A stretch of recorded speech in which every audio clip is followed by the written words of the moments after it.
Okay, let's unpack this. Welcome to the deep dive. We take stacks of information, try to make sense of it all, and pull out the key insights for you. Today, we're digging into the latest earnings results from Lyft.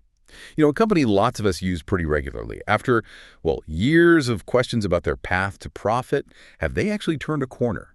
Is this off-the-charts performance sustainable, or just a blip?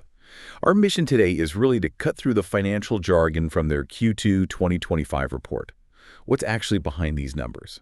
And maybe more importantly, what does it mean for Lyft's future and for you, whether you ride with them or even drive for them? Yeah, and what's really compelling here, I think, is that this is another record quarter for Lyft. It's not just the numbers in isolation. It's more about the strategic moves they're making and the momentum that seems to be building underneath. So we'll look at the key financials, definitely, but we'll also try to connect those dots back to the big initiatives driving the growth, focusing on what these earnings really signal long term. Okay, perfect. Let's dive right into those core results from Q2 then. What were the standout figures? What really tells the story here? Well, for starters, they hit all-time highs on several really important metrics. Gross bookings, for instance, that reached a record $4.5 billion. That's up 12% compared to the same time last year. And just quickly, gross bookings, that's basically the total amount riders paid before Lyft takes its share or pays drivers, right? Kind of the top line activity. Exactly. It's the big picture of demand on the platform. Yeah. Then there's Adjusted EBITDA that also hit an all-time high, $129 million. And that's up 26% year over year. Pretty substantial jump. So that makes this their most profitable quarter ever, at least by that measure. And looking at cash, their free cash flow over the last 12 months hit a new record too, almost $1 billion, $993 million. Wow. Yeah, so that shows they're not just profitable on paper, they're actually generating solid cash. Those are definitely strong financial indicators. But, the question I always have is how does this translate to actual usage? Are more people taking Lyft rides? Yeah, that's the crucial link, isn't it? And it absolutely translates. They saw record active riders, 26.1 million people using Lyft in the quarter. That's up 10% year over year.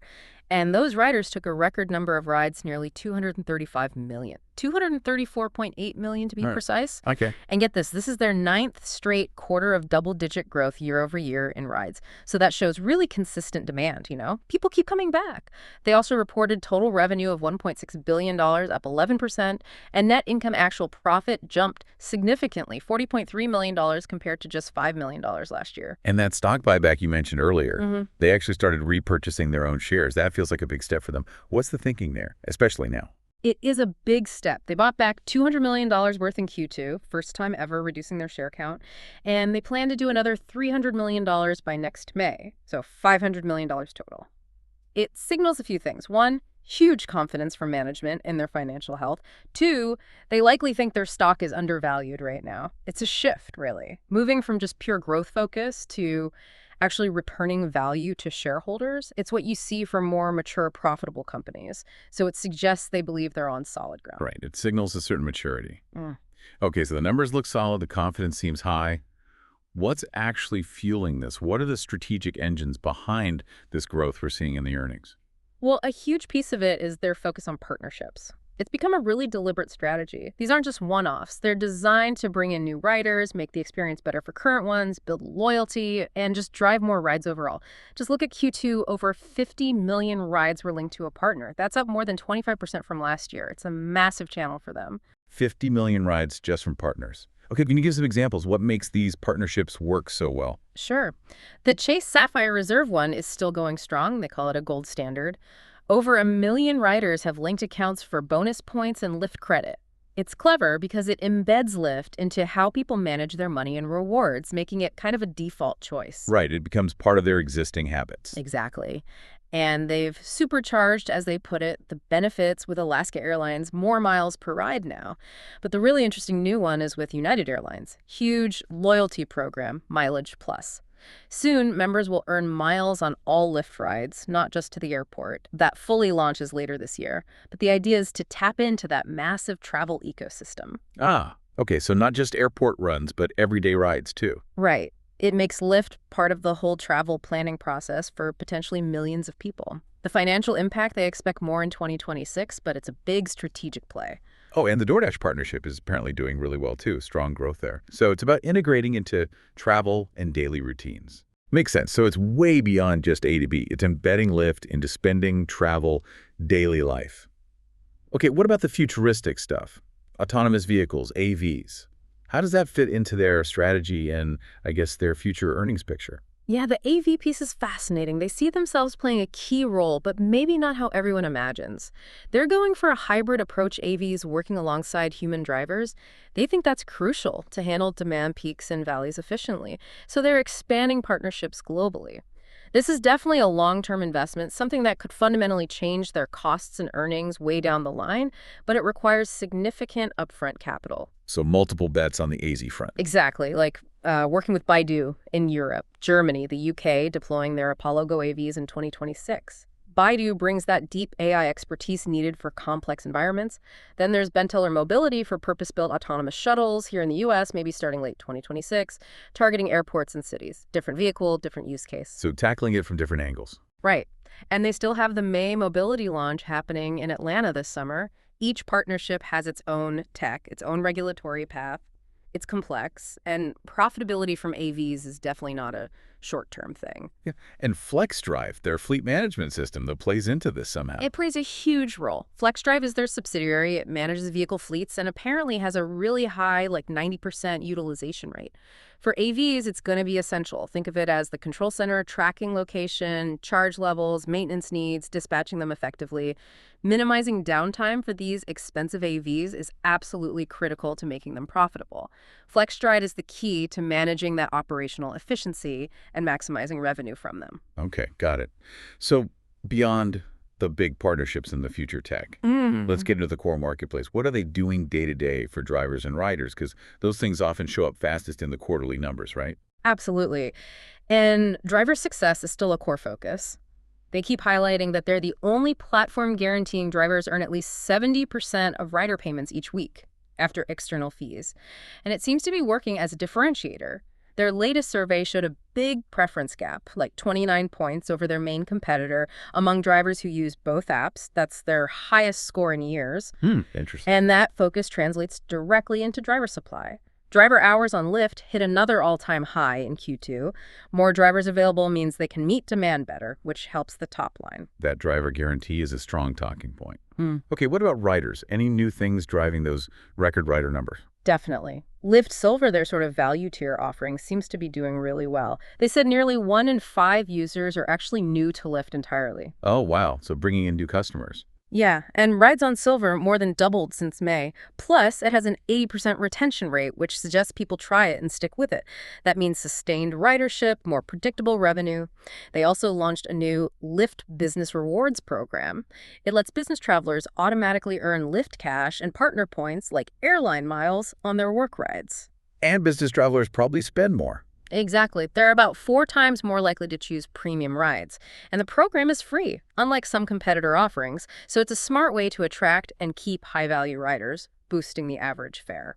I also saw they're pushing into digital ads with Lyft Media. How does that fit in? Feels a bit different from their core business. It is different, but potentially very lucrative. They seem to be finding their groove connecting brands with riders during the ride experience. But the really innovative part is this audience extension thing they're doing. It sounds complex, but basically, they use their own data, the unique insights they have about rider habits and destinations, gathered directly to help brands target those riders, not just in the Lyft app, but on other websites and apps too, all privacy compliant, of course.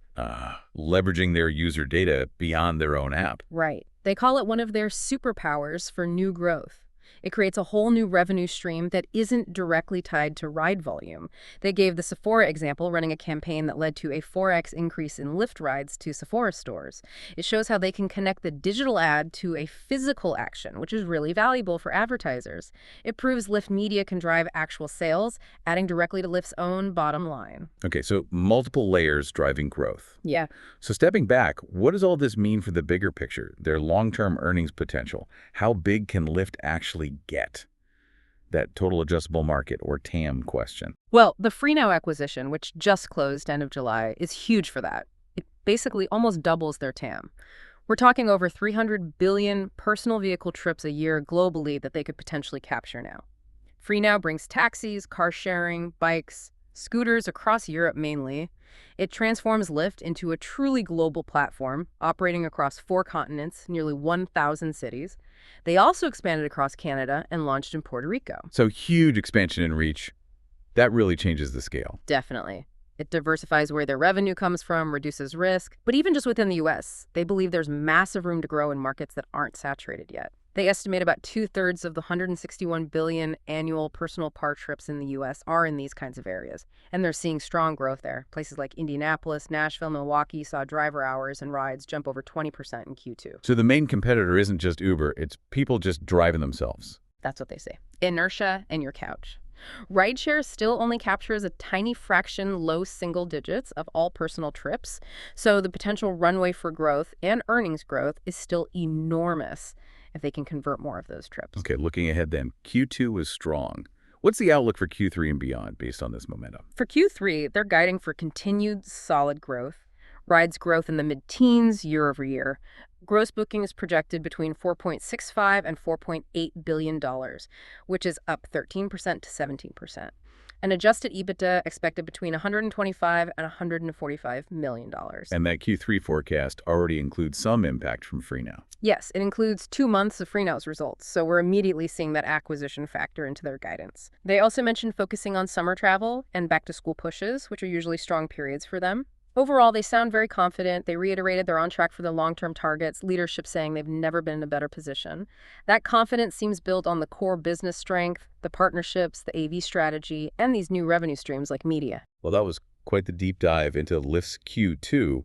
Really painted a picture of a company firing on multiple cylinders. You've got the record financials, gross bookings, adjusted EBITDA, strategic partnerships paying off with airlines and others, the steady expansion of AV plans, plus those core improvements for drivers with the guarantee and for riders with things like Lyft Silver. And now, this huge global expansion with FreeNow, it really does seem like they're making significant moves, and the earnings are reflecting that. It definitely looks like a company hitting its stride. Which brings up an interesting final thought for you, the listener. If Lyft is right, and their biggest competition really is inertia and your couch, and they've now almost doubled their potential market to hundreds of billions of trips, what does that really mean for the future of owning a car? How might our cities change if these on-demand, hybrid, human, and AV mobility options become even more ingrained? Something to consider is how drastically your own travel might shift in the coming years, and whether that couch will stay the biggest competitor for long.